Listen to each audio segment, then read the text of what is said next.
미라클 모닝 애청자 여러분 안녕하십니까?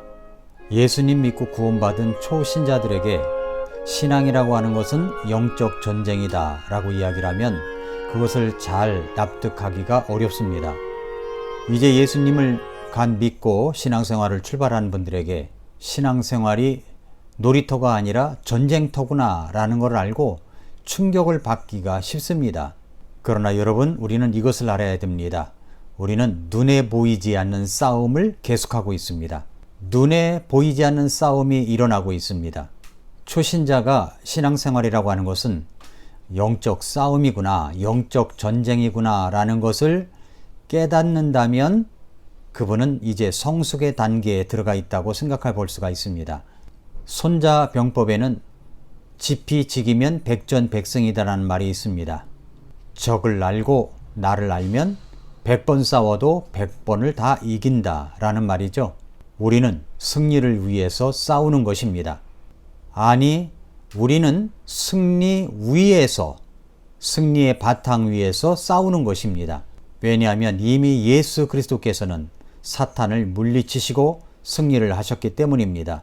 성경에 보면은 이미 사탄과 싸웠던 성경의 인물들이 있습니다. 창세기의 하와, 욥, 여호수아도 그랬고요, 다윗도 그랬습니다. 그런데 우리는 이 네 사람을 통해서 이 사탄에 대한 정보를 얻을 수가 있습니다. 어떤 정보입니까? 첫째로, 사탄이 우리의 삶을 공격하여 무너뜨리기 위해서 공격하는 그 지점이 어디인가, 이것을 먼저 발견하고요.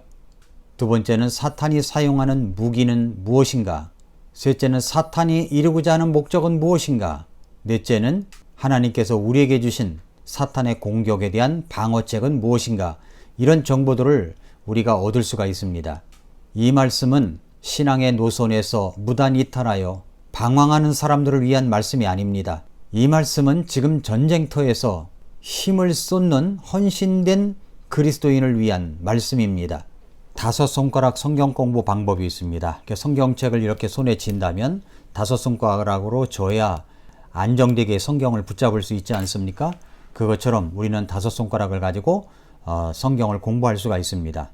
듣고, 읽고, 연구하고, 암송하고, 묵상하고, 이렇게 5가지 공부 방법으로 우리가 성경을 공부하면 아주 놀라운 말씀을 우리가 취득할 수가 있는데, 이번에 이 영적 전쟁에 대한 말씀을 이렇게 5가지 연구 방법으로 말씀을 연구해서 여러분과 나누도록 하겠습니다. 이 미라클 모닝 말씀을 들을 때마다 우리 성도님들이, 애청자 여러분들이 꼭 하셔야 될 것이 있습니다. 그것은 먼저 우리 하나님께 기도할 때 성령님의 역사를 통해서 이 말씀을 잘 깨닫게 해달라고 먼저 기도하십시오. 두 번째로는 진리의 말씀으로 이해했으면 이것을 내 것으로 소화하게 해달라고 기도하십시오. 세 번째는 한 줄 감동의 말씀을 마음에 담으십시오. 네 번째는 한 줄 감동을 기록하십시오. 그리고 한 줄 감동을 누군가와 나누시길 바랍니다.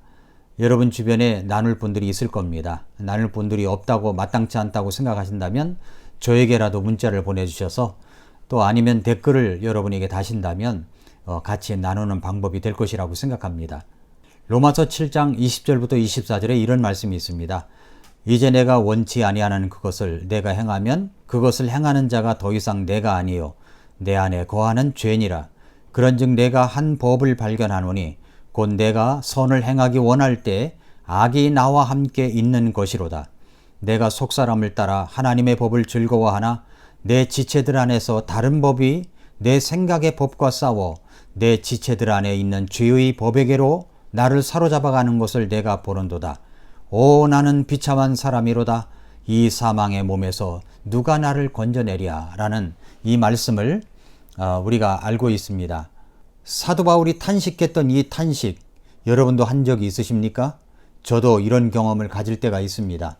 예수 그리스도를 믿음으로 승전가를 불러야 할 우리 그리스도인들에게 이런 일이 있다는 것은 정말로 안타까운 일이고 가슴 아픈 일입니다.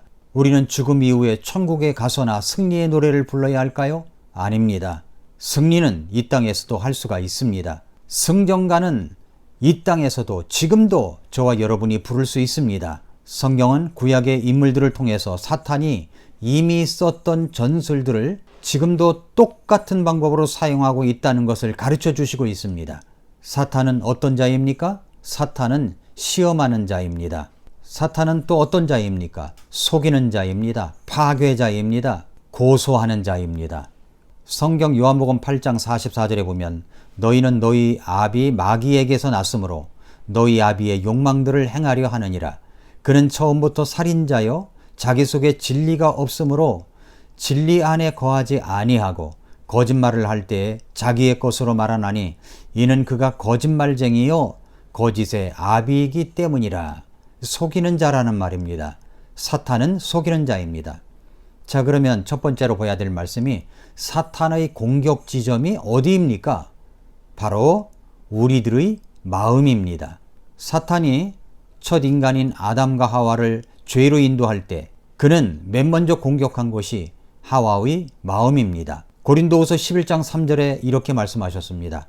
그러나 뱀이 자기의 간교함으로 이브를 속인 것 같이 어떤 방법으로든 너희 마음이, 여기 마음이란 말이 나오죠? 너희 마음이 그리스도 안에 있는 단순함에서 떠나 부패될까 내가 두려워하노라. 사탄이 공격하는 지점이 마음입니다. 이브의 마음을 공격했습니다. 우리들의 마음을 공격합니다. 왜 사탄이 우리의 마음을 공격하는 것입니까? 우리의 마음은 하나님께서 우리와 만나시고 그리고 하나님의 뜻을 드러내시는 하나님의 형상이 나타나는 곳이기 때문입니다. 그렇기 때문에 마음이 중요한 것입니다. 성경 잠언 4장 23절에서 열심을 다하여 네 마음을 지키라. 생명의 근원이 거기에서 나오느니라. 생명의 근원이 마음에서 나오기 때문에 열심을 다하여 우리 마음을 지켜야 하는 것입니다. 에베소 4장 21절부터 24절에 보면 진리가 예수님 안에 있는 것 같이 너희가 그분의 말씀을 듣고 그분에게서 가르침을 받았을진데 이전 행실에 관하여는 너희가 속이는 것으로 가득한 욕심들에 따라 부패한 옛사람을 벗어버릴 것을 가르침을 받았으니 너희의 생각의 영 속에서 새롭게 되라. 너희의 생각의 영 속에서 새롭게 되라. 이 생각의 영이 어딥니까? 바로 마음입니다. 그 마음이 새롭게 되어야 합니다. 어떻게 새롭게 될 수가 있습니까? 그 마음을, 생각의 영을 새롭게 하는 것은 바로 하나님의 말씀입니다. 요한복음 17장 17절에서 아버지의 진리로 그들을 거룩히 구별하옵소서. 아버지의 말씀은 진리니이다. 하나님의 말씀이 우리를 거룩히 구별되게 할 수가 있습니다. 사탄이 우리의 삶 전체를 사로잡기 위하여 공격하는 지점이 어딥니까? 바로 마음이라는 것을 우리가 잊어버려서는 안 됩니다. 사탄이 우리 마음을 사로잡으면 우리 전체를 자기가 원하는 곳으로 끌고 갈 수가 있기 때문입니다. 사탄이 원하는 곳이 어딥니까? 바로 파멸입니다. 죄악의 구렁텅이입니다. 따라서 우리가 가장 보호해야 할 곳이 어디입니까? 바로 마음입니다. 마음. 사탄의 공격 지점이 바로 마음이기 때문에 그렇습니다. 우리는 우리의 마음을 방어해야 합니다. 바울 사도는 무엇이든지 참되지 않은 것은 우리의 마음에 들어오지 못하도록 하라고 말씀했습니다. 최근 들어서 과학자들은 인간의 마음에 대해서 아주 흥미로운 사실을 많이 발견하고 있습니다. 마치 컴퓨터처럼 인간의 마음은 사실과 인상들을, 심지어 감정들까지 저장했다가 몇 년 후에라도 다시 그것들을 불러낼 수가 있다는 것입니다. 마음은 기억이라는 통로를 통해서 과거로 갈 수도 있고 상상이라는 통로를 통해서 미래를 갈 수도 있습니다. 그리고 우리의 마음의 생각은 감정과 의지에 영향을 미치는 것입니다. 잠언 23장 7절에서 그가 자기 마음속으로 생각하듯이 실제도 그러한즉 이라고 했습니다.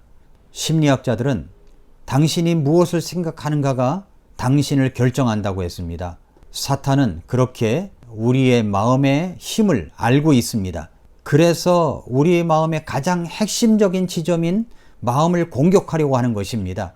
볼링을 칠 때 킹핀이라는 곳을 건드리면 모든 것이 다 쓰러지게 되죠. 사탄이 공격할 때 우리 마음이 바로 킹핀이라고 생각하고 우리의 마음을 공격하는 것입니다.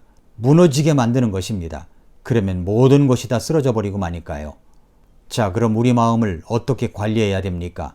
이사야 26장 3절에서 주께서는 생각을 주께 고정시킨 자를 완전한 평강으로 지키시리니 이는 그가 주를 신뢰하기 때문이다 그랬습니다.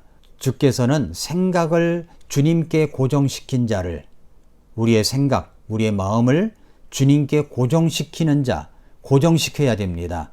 우리의 마음을 주님께 고정시켜야 됩니다.